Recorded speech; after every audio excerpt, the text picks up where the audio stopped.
It's like, is this even really a season? And yeah, I'll be happy if we win the World Series, but it's like, there's going to be so many asterisks and footnotes on this freaking season, which stinks because we have such a great lineup. And I don't know that we're going to get that same lineup next year.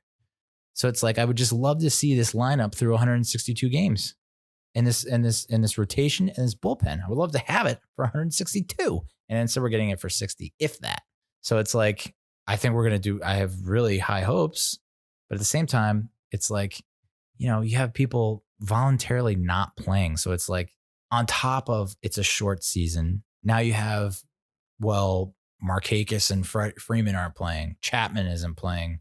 So-and-so isn't playing. It's like, it doesn't feel the same. I don't know. I know I'm being a Debbie Downer, so I'm trying not to be a Debbie Downer. Let's talk how Cespedes looks like a monster. I think that's great. There was some video of him getting work at first base, which, Louis Rojas was just saying that, that was for fun, for shits and gigs. But, and I know we have Dom Smith, but why not throw Yo there at first base in some games just to see what you got in case you are planning to keep him? Like, is he really going to be an outfielder for you if you do decide to keep? Say he has a monster year this year. He's going to be your DH. And if you need to move around some people, where else is he going to play? First base. I think his outfield days are pretty much over. So that would be the next evolution for him. His next step would be first base if you had to. If you want to just give Alonso a rest and maybe just DH Alonso. Obviously, Dom Smith is the odd man out, but like, so be it. I don't know. I love Dom, but if he puts up numbers like Yo, then we'll talk. This ownership thing is driving me up a fucking wall. I mean, just the Wilpons just need to sell to Steve Cohen. Like, just make it happen. And this is what I don't understand. The Redskins are going to announce their name change this morning. Didn't happen. The Mets are going to, like, the sale, the bids should come in this day. Okay, the bids are in. When the fuck is the decision going to be made? After weeks of negotiations, hedge fund billionaire Steve Cohen has told the Wilpons he would pay $2 billion for the Mets and another $2 bills for this SNY.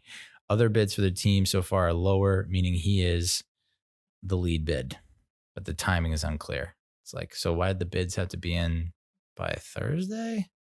You're going to drag your goddamn feet. And it's a $2 billion valuation for each of those. So I think it's like, he's going to pay for Sterling Enterprises, whatever it is, 85% share of the Mets and a 65% share of the SNY, which is valued at $2 billion each. I don't know. Just sell Steve Cohen, the friggin' team and the network already. I mean, what are you waiting for? What's the deal? I don't understand. Like, you're already in a tight spot. It's only going to get worse from here. Let's do it.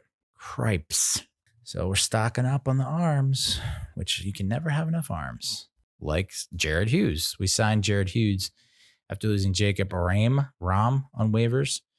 Over his 9-year career, Hughes has a 2.88 ERA, 1.22 whip, averages 6.07 Ks over 9 and 0.76 home runs over 9. He's a clear upgrade over what we have in the bullpen. I believe this is the guy that has the insane headshot. I don't know if you followed my Twitter, but I retweeted it because it's like, that is one intense game face. And if you can bring that to the mound, I'm pretty sure you can maybe cause some buckling of the knees, perhaps some sweating on the brow, perhaps some Hershey squirts. And it was only a matter of time. ESPN Films is planning a multi-part 30 for 30 for the Mets. I mean, that was like, I put it out there a couple videos ago. The Mets, 86 Mets deserve the last dance treatment, and now we're going to get it. Apparently Jimmy Kimmel is involved, which is great. So I'm very excited for that. The Mets are going to use cutouts of fans in the Citi Field stands, which is just like, I don't know, dude, who gives a shit? I don't know why you need to see fans in the stands for you to get more involved and pump in fake crowd noise. I mean, if you had to pick, I'd pick the fake crowd noise, pumping that in as opposed to cutouts. The Mets also signed a Venezuelan IFA, Richard Brito, who can sling it 102 miles per hour, which, gets you a little tingly in your special spots. And for everyone who criticized Brodie Van Wagenen for throwing a chair in that coaches meeting, I think we're right around the 1 year anniversary of that. The Mets went on to go 48-27 after that. So maybe a little effect there. So we'll quickly just go over the 2020 schedule. Like I said, 60 games. We'll be playing the NL East and the AL East. We got 10 games each against 10 games against each NL East team, 10 against the Marlins, 10 against the Braves, 10 against the Nats, 10 against the Phillies for 40 games. And the remaining 20 will be against the AL East, 4 against Boston and Baltimore each, 4 against Boston, 4 against Baltimore, 6 against the Yankees, 3 against the Blue Jays, 3 against the Rays. So you can kind of see why it's like, it's a lot of, which they brought it up on CCK today on Barstool Radio.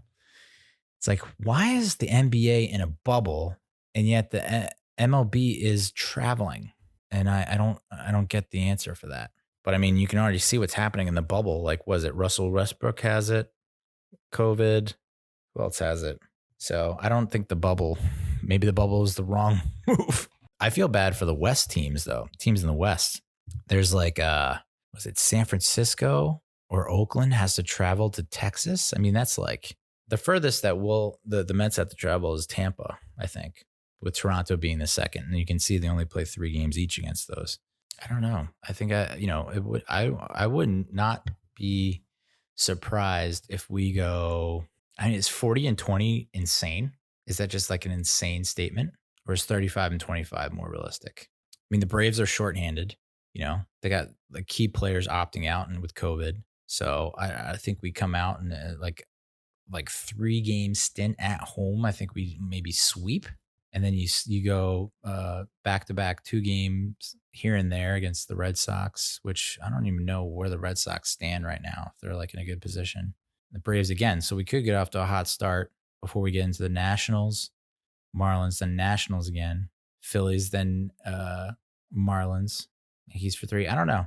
If everyone's fully loaded and fully stocked, I would say this is a lot harder schedule than it probably is, because you just have players that just don't want to play. For risk of getting COVID, that have families. You have the players that actually do get COVID. Meanwhile, the Mets are like full strength, 100%. They're getting tested every day. Everyone feels 100%. You could tell like the vibe around, on the field is just different. It's, it seems like the team is just gelling. You're getting along, having fun, which is great, but it's just such a short season. It's like, why can't we just play a full season with this squad? I feel so good about this squad right now, but it's going to be a short season. Beggars can't be choosers. I get it. So maybe if we win this one, it'll be like we have the potential to win over the course of a full season. Let's keep this unit together, turn it into a dynasty. Hell yeah. So I like that approach. It just sucks that this season got fucking ruined. And they're big picture. It's not that important. I get it. But would love to take this squad over a full season.